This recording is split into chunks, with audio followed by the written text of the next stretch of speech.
Salubungin natin ang dispiras ng bagong taon ngayong darating na 2026.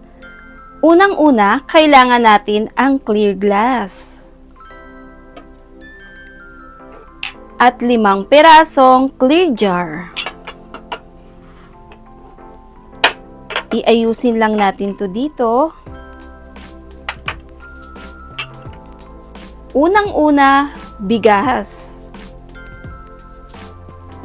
Kailangan huwag sobrang aapaw. Tamang-tama lang doon sa ating paglalagyan.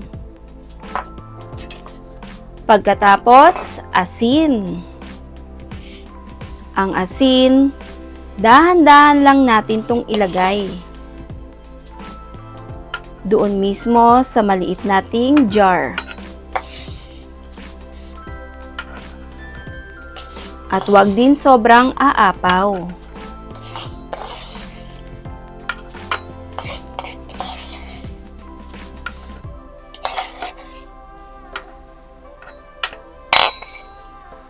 Pagkatapos, ang tubig. Dahan-dahan lang din natin itong ilagay. At isunod naman natin ang asukal. Dahan-dahan lang din ilagay. Huwag din sobrang aapaw, yung tamang-tama lang doon sa ating paglalagyan.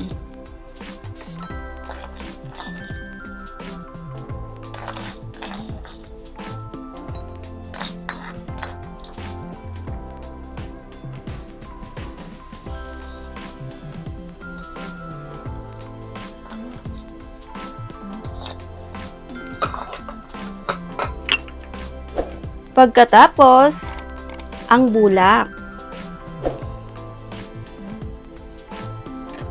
Ilagay lamang doon sa jar na ating gagamitin.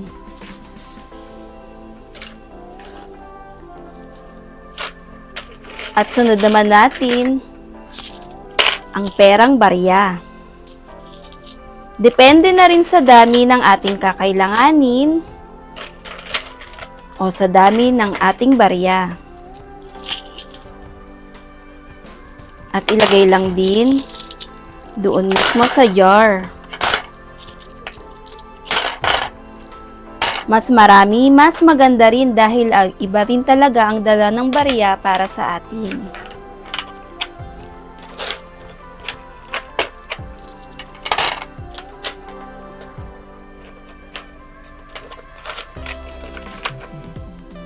Ayan. Pagkatapos nating ayusin ang bigas, ang tubig, ang asin, ang asukal, at ang bulak, kumuha tayo ng 7 pirasong dahon ng laurel.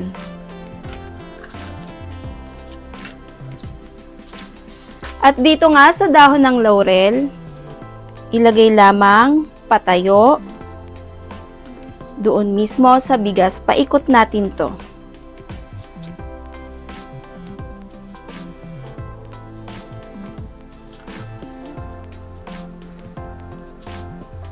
Pitong pirasong dahon ng laurel. Pagkatapos, ang perang ginto, 7 piraso. Ilagay lang din natin doon mismo sa bigas. Nakatayo.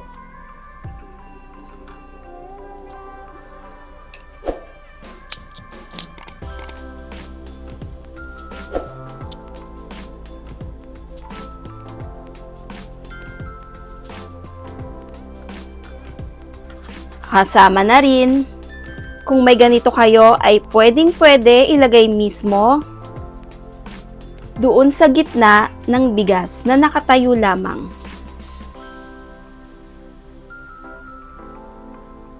Pagkatapos, kumuha naman tayo ng gintong tsokolate.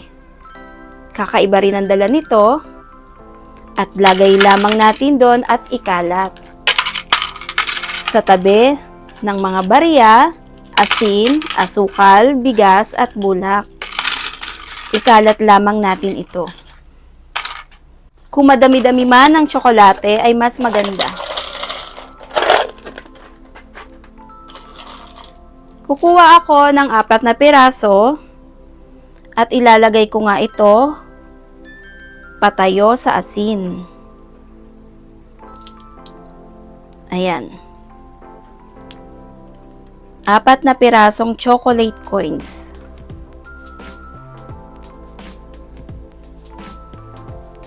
Pagkatapos, dagdagan natin ng tsokolating ginto.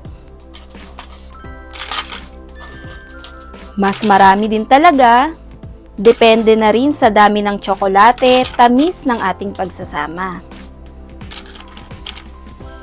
Kasama na rin ng perang papel. Sa perang papel, depende na rin po ito sa atin kung magkano.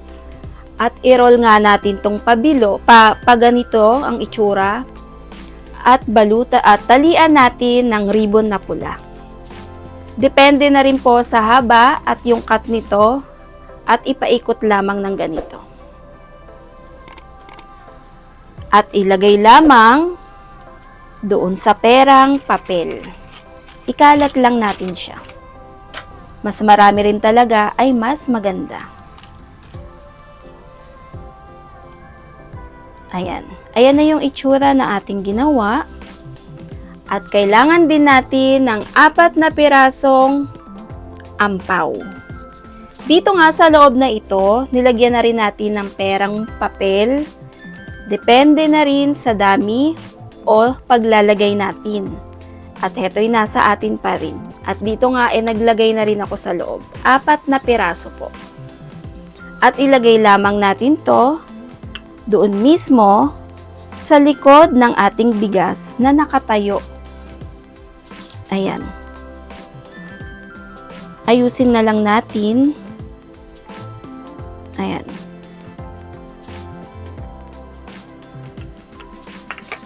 Kasama na rin ang isa sa Lucky Charm. Depende na rin po sa figurine na ating gagamitin. At ito nga po, nagsisimbolo rin talaga ng kasaganahan at magandang pagsasama sa loob ng tahanan at patuloy lang din talaga ang biyayang darating. Ilagay natin to doon mismo sa gitnang perang chocolate coins. Yan, igitna natin siya. Kung may space pa ang ating paglalagyan, kailangan nasa gitna siya ng ating bigas, asin, at yung mga pera, kasama na rin ng bulak. Ayan. Kailangan ikalat lang natin din ang perang papel, kasama ng perang ginto. Ayan siya. Mas marami rin talaga ang chocolate na perang ginto ay mas maganda. Ito'y napakaganda rin talaga. Bigas, simbolo ng kasaganahan. Asin, pagtaboy ng negative na enerhiya. Asukal, matamis at masayang pagsasama ng pamilya. Bulak, magaan na pagsasama sa loob ng tahanan. Tubig, patuloy na kasaganahan sa pamilya. At ang dahon ng laurel, simbolo ng katanyagan o tagumpay at magical din talaga ang dala nito. Alalahanin, nasa itaas pa din nagmumula ang lahat ng pagpapala at heto'y gabay lamang. Thanks for watching, guys!